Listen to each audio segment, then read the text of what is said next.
Before I get started with this story, I actually had a conversation with the 1LVZ about this this evening. Today's date is actually December 17, 2018, and he actually already did a commentary about it, and I had no other choice but to speak on it myself, especially since this happened in the county that I live in, which is Prince George's County, in Maryland, which, depending on what part of PG County you live in, it's about 5 minutes from the DC line.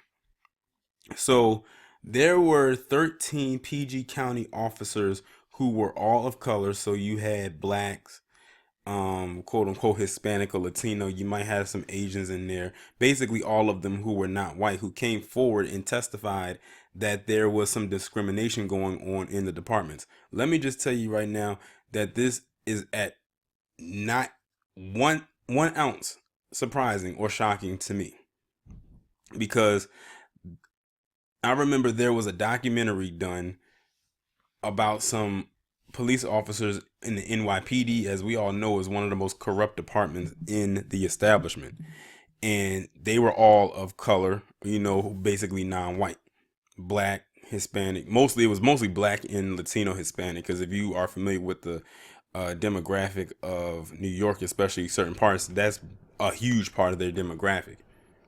So none of this is even remotely surprising.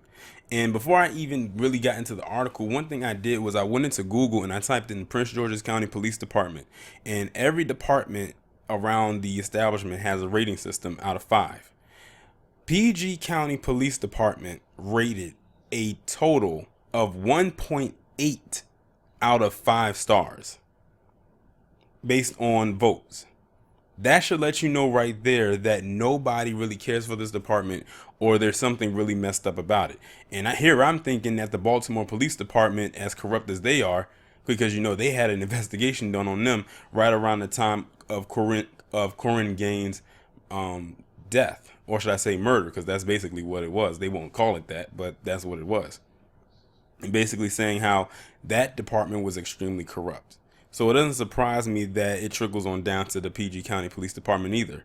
And if y'all also remember, there was an incident that happened maybe about a year or two ago, where you had this white cop in Upper Marlboro, Maryland, which is also part of PG County, who pulled this black guy over, and for no reason, and he pulled his gun on the guy. And the way he was holding his gun, you would thought he was watching a hood classic like Boys in the Hood or Menace to Society or something like that, because he held it in a way where it's not pointed upwards, like like in the usual stance. He wasn't even using both hands. He had it cocked to the side, like he was in one of those gangster movies, and was just basically trying to boast the guy into trying to attack him just so he would have a reason to shoot him. They ended up firing the guy, and the guy did go to jail, and I think he's still in jail now. I'm not sure how many years he got for that, but it was all caught on his dash cam video. But that also too happened in PG County.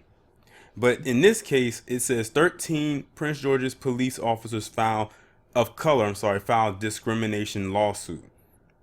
It says 13 current and former members of the Prince George's County Police Department signed on to a federal civil lawsuit filed Wednesday morning in Greendale, Maryland. The suit alleges discrimination and retaliation from the department's leadership against its officers. Attorneys working with the officers say the 13 who have signed on to the suit represent many more officers within the department. The suit alleges some female and minority officers who reported bad behavior against white officers became victims of retaliation through demotions or transfers. There are also allegations of cover-ups for white officers who have used excessive force in the community. Now, when I'm reading stuff like that, it takes me back to the whole incident that happened with Christopher Dorner. He was in that kind of position, but he was kind of by himself. He didn't have a group of people that he could come together with to file these kind of lawsuits. So that's why he kind of acted as a one-man show when he did what he did. Of course, in some circles, they won't acknowledge that's why he did what he did, but that's why he did what he did. And, he was seeing some things, and, he ended up getting demotions or transfers. But I think at the end of the day, they either fired him or he just flat out quit. And then that's what led to the spree that he committed a couple days later. But see, they didn't realize they were dealing with a man who was also military trained. And see, a lot of those people in those departments, that caught them off guard. That's why they didn't know, or they could not anticipate his moves, because he wasn't moving like an amateur. Well, let me continue with this article. It says, we're seeing a widespread disparity in treatment and we are tired of it. And if the community believes we are cooperating at 100% protecting the community while all of these internal issues are going on, they are mistaken, Officer Joe Perez said. Sonia Lancaster, a lieutenant, said she was sexually harassed by her white field training officer, then retaliated against after her complaint was sustained. I have been targeted, blackballed, retaliated against, and made an outcast because I spoke up against the mishandling of internal investigations and biased treatment against people who file complaints on white officers. I spoke up when I saw African Americans fired and disciplined without just cause, while white officers who engaged in real misconduct were promoted up the ranks over and over again. It feels like white police leaders in Prince George's say, what can I do to break you, to set you up and drive you out of the department? United Black Police Officers Association's President Thomas Boone said. Now, for those of you who don't know, Prince George's County is a predominantly black county, and it is actually one of the richest, if not wealthiest, black counties in the establishment. But looking and seeing how this is, you would never tell because of how a lot of the resources are allocated depending on where you live, and because of how these departments are ran. So it's pretty clear, like, we're going through gentrification. That's of no surprise. So it looks like what they're trying to do is gentrify the departments. And they're trying, like someone said in this article, that they're trying to run them out. And they're doing it by any means. The suit asked the court to find department policies and practices unlawful, require reforms, and offer justice to mistreated officers and community members. The officers are asking for an independent monitor to oversee the reforms.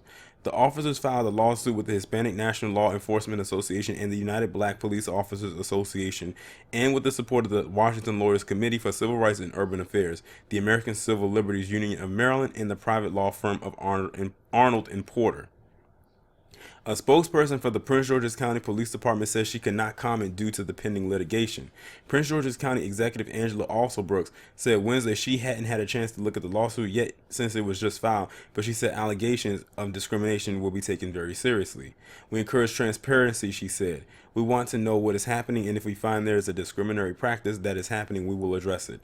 The lawsuit comes as the U.S. Justice Department continues its investigation into similar claims within the department. That suit includes nearly 120 officers. Okay, LVZ, if you hear me right now, I'm guessing that's the part that you was trying to ask me to see if I could find, the part about the 120 officers. If you find it first, let me know, because now that has me kind of curious as well. 120 officers, and if you tack on the 13, that's 133 total. So basically they're saying all of their claims are going unnoticed. See, this is the price, and I think now I know what I'm gonna title this article on this video. This is the price you pay when you want to be a good cop. Basically, they want nothing but savages in those departments. Remember, the original police were slave catchers. They were the slave patrol. They went out there and they caught runaway slaves. Some of those slaves probably never made it back unless they wanted them alive. Most times they wanted them alive because it would have been hard for some, if they had to, kill everyone that they caught, it would probably been hard for them to replace them. But like I said in the beginning, none of this is even remotely shocking nor surprising, but I do have to give kudos to those who are brave enough to actually speak up and say something, because I know how hard it must be for them to actually say anything, because they are risking their jobs, they are risking their livelihood, but more importantly, they're risking their lives, because I'm sure some of them probably have received death threats. Some of them probably know where those people live, and they probably threaten to do something to them, or worse, probably even to their family, who has no involvement with this whatsoever. But this is like the price that they pay. Is a sacrifice. And a lot of them probably really genuinely want to, do what they're supposed to do. And, they did that and took the oath and all of that, but not realizing what they truly signed up for.